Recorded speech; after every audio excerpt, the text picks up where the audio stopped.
आइए हम सीधे चलते हैं बैंगलोर में भी तमाम लोग सवाल पूछना चाहते हैं टीम अन्ना से। रोहिणी, क्या पूछ रहे हैं बैंगलोर के लोग टीम अन्ना से? जी अजय जी, पहले अगर मैं आपसे बोल सकती हूँ कि जिस तरह से गणपति बप्पा को संकट विमोचन भगवान बताते हैं, आजकल की जो नवयुवक है उनका कहना है कि भारत के ऊपर सबसे बड़ा संकट जो है वो है भ्रष्टाचार के ऊपर, और बहुत सारे सवाल है उनको। अगर आपसे पूछ सकती हूँ, आपको टीम अन्ना से क्या सवाल पूछना है? पहले मैं सब नागरिकों को धन्यवाद देना चाहता हूं जिन्होंने अन्ना हजारे जी को सपोर्ट किया, और सब नागरिकों को विनती करना चाहता हूं, जब तक हम लोग जागरूक नहीं होते तब तक ये भ्रष्टाचार निर्मूलन नहीं होगा, ऐसा मेरा सोचना है।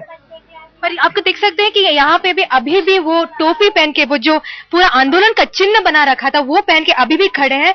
आप क्या पूछना चाहेंगे team Anna ji? Why government is still not able to get the black money back? क्या अभी सरकार ब्लैक मनी को वापस क्यों नहीं ले आ सकते? आप भी क्या पूछना चाहेंगे उनसे? कितना वक्त लेगा ये करप्शन स्टॉप होने में, कितना वक्त लेगा? आप पूछना चाहते हैं कि कितना वक्त ले सकते हैं कि पूरा भ्रष्टाचार बंद करें? आप बताएं कि आपका क्या सवाल है team Anna? How effective it will be once the bill is passed?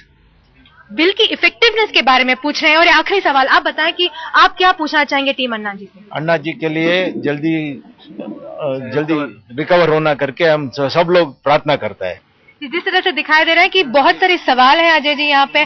सबसे अहम बात है कि कब और किस तरह ये पूरा जो आंदोलन जिस तरह से बढ़ रहा है, क्या भ्रष्टाचार पूरी तरह से भारत से निकल सकता है? नहीं, सबसे बड़ा सवाल यही नवयुवक पूछ रहे हैं यहाँ से। बिल्कुल, ये तमाम ऐसे सवाल हैं और जाहिर सी बात है आप लोग को ये मनीष, आप इसका एक छोटा सा देखिए, भ्रष्टाचार तो बहुत तरीके से है और बहुत कुछ करना पड़ेगा, बार बार अन्ना जी भी कहते हैं, लेकिन जन लोकपाल का सीधा सा मतलब है कि अगर कोई भ्रष्टाचार करता है तो उसको सजा सुनिश्चित हो, उसका जेल जाना सुनिश्चित हो। उसने जो भ्रष्टाचार से कमाई की है, जो बच्ची दूसरे उसमें पूछ रही थी चीफ मिनिस्टर वगैरह, उन्होंने अगर कुछ भ्रष्टाचार से कुछ अपनी तिजोरियां भरी हैं वो उनसे वसूला जाए और उनको जेल में जाना पड़े।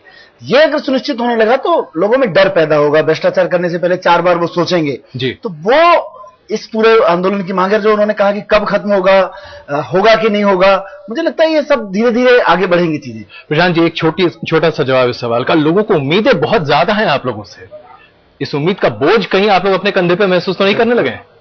नहीं, ये बात तो सही है कि उम्मीदें बहुत ज्यादा हैं और लोग ये सोचने लगे हैं कि सारी समस्याओं का निवारण इसी आंदोलन से हो जाएगा। उधर इरोम शर्मिला कह रही हैं कि भाई armed forces special powers act को हटाने के लिए अन्ना क्या करेंगे। उधर कश्मीर में कह रहे हैं कि भाई यहाँ पर जो अत्याचार चल रहे हैं उसके बारे में वो क्या कहेंगे। इसलिए जाहिर है कि पूरे देश में बहुत सारी एक्सपेक्टेशंस जग गई हैं लोगों की कि जैसे इसी अन्ना हजारे के आंदोलन से सारी समस्याओं का निवारण हो जाएगा, ऐसे तो खैर नहीं हो सकता और एक एक करके ही आगे बढ़ना पड़ेगा। लेकिन देखिए, सबसे बड़ी बात जो मैं फिर से दोहरा रहा हूं, आज अगर जनता में लोग खड़े हो जाएं और कम से कम जनहित के बारे में सोचने लगें और देश की समस्याओं से जूझना शुरू कर दें तो देश तो पूरे उसकी तस्वीर खुद ही बदल जाएगी। बिल्कुल, आज तो लोग हताश होकर नहीं, इस हताशा के अंधेरे से आप लोगों ने बाहर निकालने में एक अहम भूमिका निभाई, इसमें कोई दो राय नहीं।